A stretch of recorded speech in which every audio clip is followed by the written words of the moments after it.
No one had actual control over the CIA. Ever.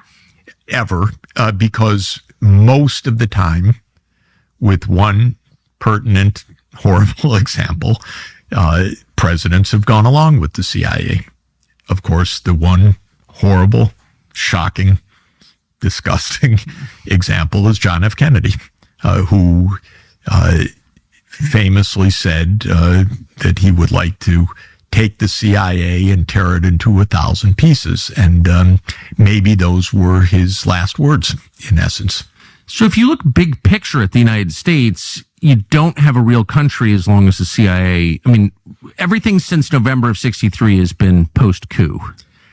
I believe that we have not brought this absolutely dangerous part of our government under any effective control for a half century.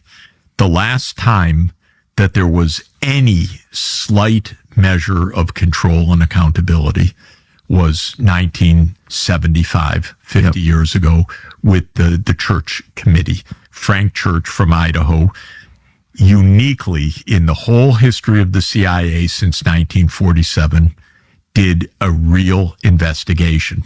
Of course, as soon as they looked under the covers, it was horrifying.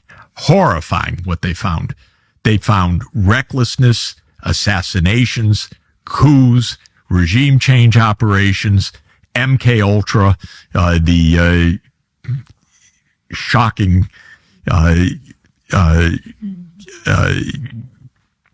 CIA attempts to create assassins and Manchurian candidates, so-called, and experimentation with hallucinogens for the sake of intelligence operations. Really vulgar, disgusting, awful stuff. That was 1975. That's the last time there has been an actual accounting of what the CIA has done. Let me give just the most pertinent example of what we're talking about. What actually happened in the so-called Maidan, in the coup in 2014? Do we know every point? I happen to know certain things just because I saw certain things with my own eyes. I was told certain things. But has anything been explained in a single day once? Has the New York Times ever run an honest story? Of course not. Has the government ever been called to account even once?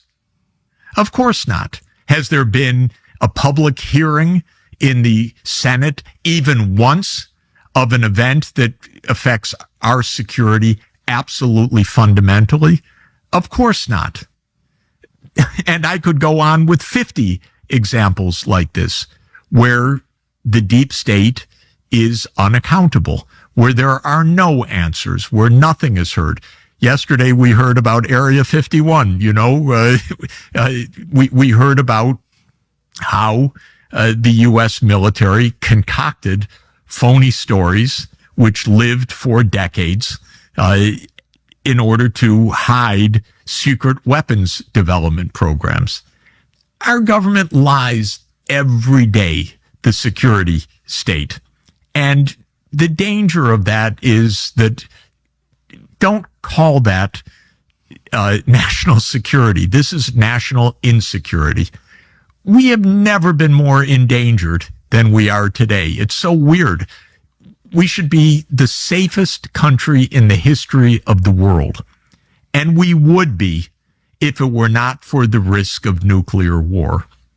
And yet we're closer to that than at any time, because of the stupidity, I have to say, of these deep state, unexamined, unaccountable strategies of going up against other major powers in the most reckless ways. And I use the language because we're just a few days after an absolutely disgusting, unacceptable intelligence agency operation attacking strategic bombers deep inside Russia. No one had actual control over the CIA.